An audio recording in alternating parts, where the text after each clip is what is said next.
I'm with Greg Hahn, and Greg, 80 airplanes here at the mall show today. That's incredible, isn't it? Yeah, quite a surprising turnout. I've been to quite a few mall shows around the country from time to time, and usually 25, 30 is a pretty good turnout for a type of a situation like this. But in this situation, they have a lot of participation from this club, and this is a single club, which is surprising. Yeah, it's amazing. And you yourself, you've had a lot of experience in radio controlled. I know you're a full-scale pilot also.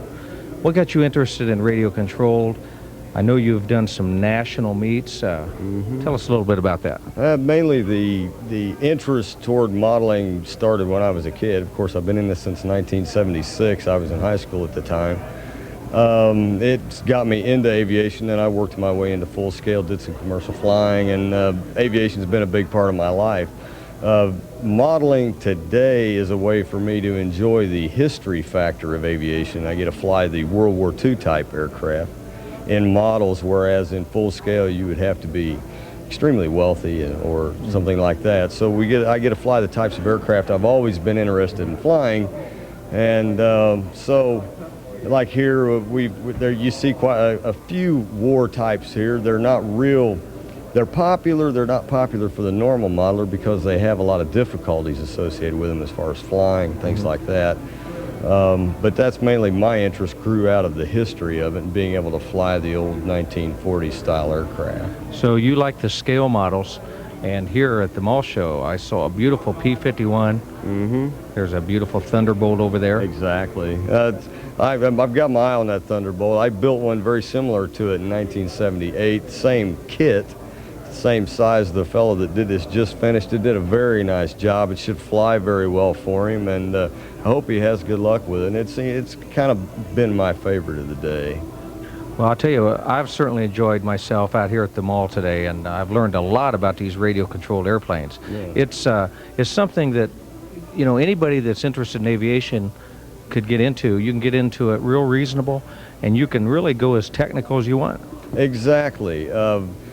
With the radios and technology today, modeling can be taken from as simple as 2-channel to you can get 15, 20 channels nowadays, which what I mean by channels is where you have a control movement in the aircraft, and aircraft takes a lot of different movements, and you can put all those into the aircraft nowadays.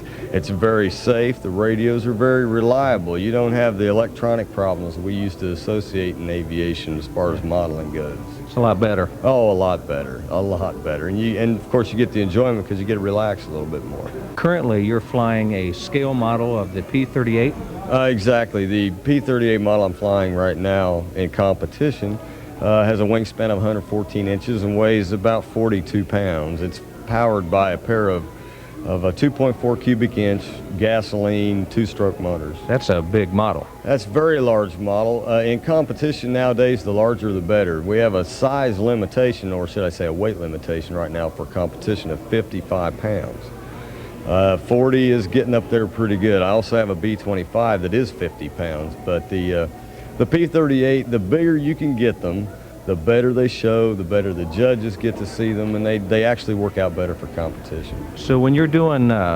competition, you try to make that airplane look as real as possible, even when you start it up and taxi around and take off and so on. Yeah, very much so. The judges begin judging the aircraft as soon as you fire the engines, and every move you make of that aircraft from the time you start the engines is being tallied.